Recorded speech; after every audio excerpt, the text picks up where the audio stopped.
The pursuit of happiness is a universal quest, yet it often seems elusive.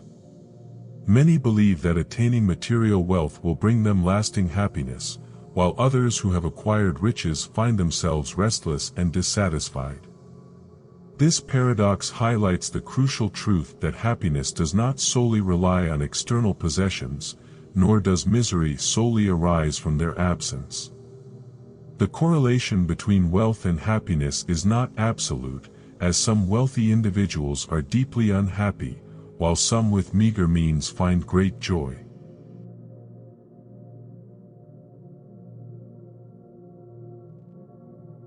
Reflecting on this reality leads us to understand that happiness is not solely derived from the fulfillment of desires.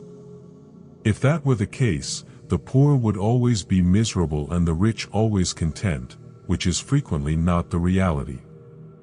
Some of the most miserable people are surrounded by wealth and luxury, while some of the happiest individuals possess only the basic necessities.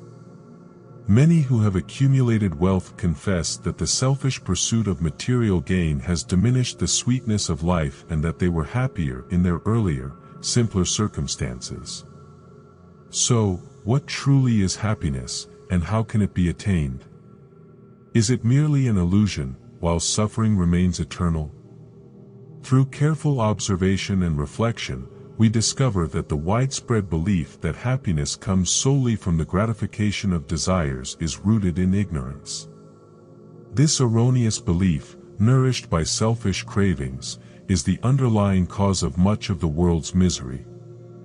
When we speak of desire, it extends beyond basic physical needs to the realm of higher desires that ensnare the intellectual and refined, robbing them of the beauty, harmony, and purity of the soul, which are the essence of happiness.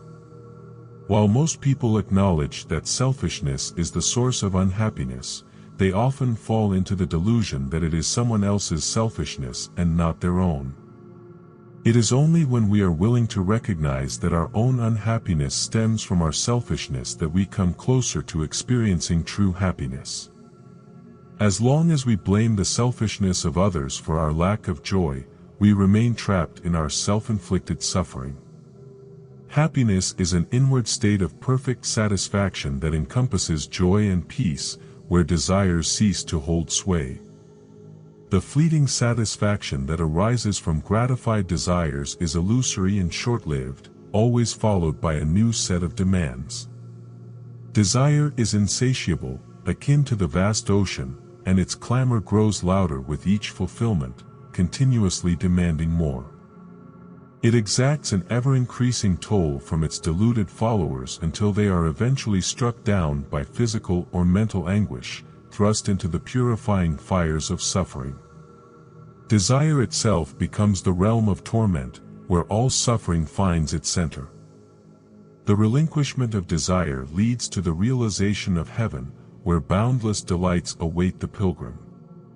Heaven and hell are subjective states of being. Indulging in self-centered desires and their gratifications leads to a descent into hellish experiences. However, transcending the ego and attaining a state of consciousness that denies and forgets the self allows entry into heavenly realms.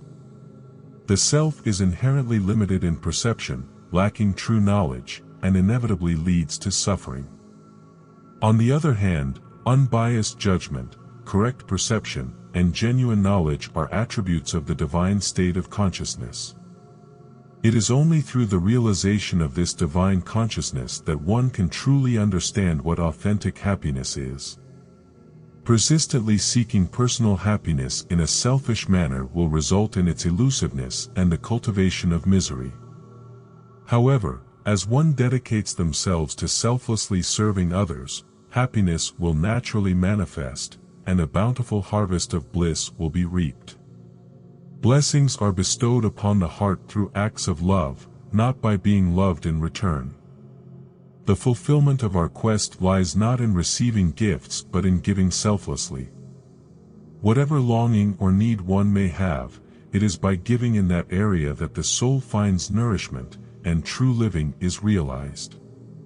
Clutching onto the self inevitably leads to sorrow.